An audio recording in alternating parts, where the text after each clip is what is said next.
ada perempuan dilecehkan, kenapa yang sering disalahkan justru cara perempuan berdandan dan berpakaian? Halo semuanya, kembali lagi di ruang bercerita ibu rumah tangga yang hidup di desa. Ini ceritanya aku lagi di acara sedekah bumi di desa tetangga ya. Sambil ngomong bocil dan nonton kesenian, aku tetap pengen ajak kamu ngobrol santai seperti biasa.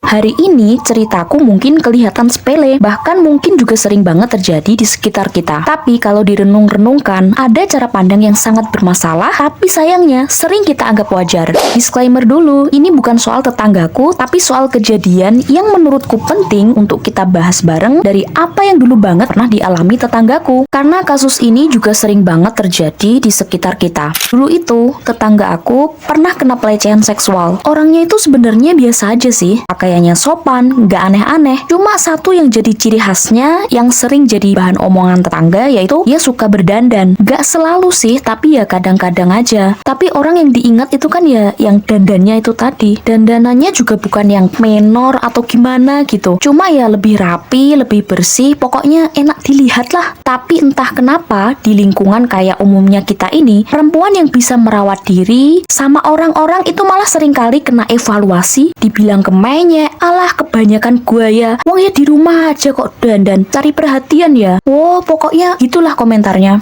Padahal ya, merawat diri itu kan bentuk menghargai diri sendiri. Nah, tetanggaku ini juga bukan dari keluarga berada, biasa aja gitu. Dan kita tahu sendirilah ya, di masyarakat umumnya kita, cara orang diperlakukan itu seringkali dipengaruhi oleh status sosialnya apa. Kalau kita bukan siapa-siapa di masyarakat, ya suara kita sering dianggap nggak penting. Atau bahkan diri orang itu juga ya berpeluang gampang kena bully dan omongan tetangga. Orang jadi kurang respect karena nggak ada tameng status sosial yang keren di tubuhnya. Kembali ke tetangga aku tadi ya, dia buka toko kecil di rumah, jualan gitu, usaha sendiri. Harusnya itu jadi nilai plus lah ya, tapi yang terjadi malah sebaliknya. Dia itu bukan sering sih, tapi pernah gitu loh, mungkin pas hari apesnya dia digoda sama bapak-bapak yang nongkrong di warungnya. Sampai akhirnya ada kejadian yang nggak bisa dianggap bercanda lagi, karena dia dipegang bagian tubuh tertentunya. Dan yang bikin aku kepikiran sampai sekarang itu bukan cuma kejadian itu, tapi respon orang-orang setelahnya.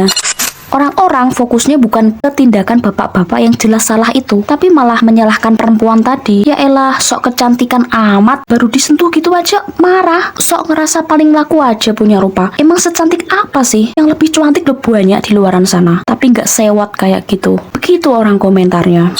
Di situ aku mulai mikir, kenapa ya setiap ada kejadian pelecehan yang dialami perempuan, yang dipertanyakan itu selalu perempuannya. Ya jelas dong, ini tuh soal pola pikir yang menempatkan perempuan sering sebagai pihak yang harus menjaga diri supaya tidak diperlakukan buruk orang lain. Seolah-olah kalau terjadi sesuatu sama perempuan, kayak digoda dan dilecehkan itu tadi, berarti ada yang salah dari cara perempuan berpenampilan dan membawa diri. Padahal aslinya logikanya kebalik kan ya.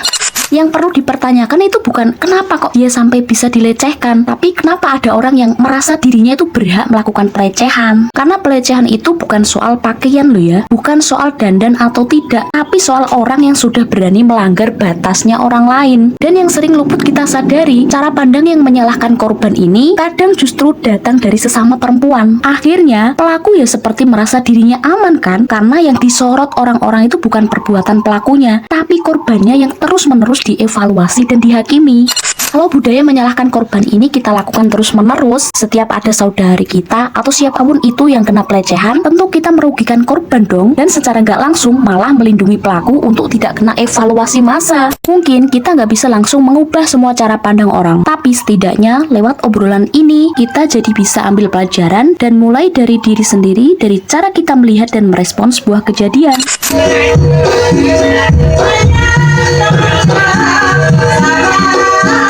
Oke, segitu dulu ngobrol santai kita hari ini. Kamu bebas banget kalau nggak setuju atau punya pendapat yang berbeda dari apa yang aku obrolkan. Tulis aja di kolom komentar supaya aku bisa belajar banyak perspektif dan wawasan baru dari kalian. Terima kasih sudah menemani aktivitas aku sambil dengerin cerita ini. Semangat semuanya, sampai ketemu di ngobrol berikutnya.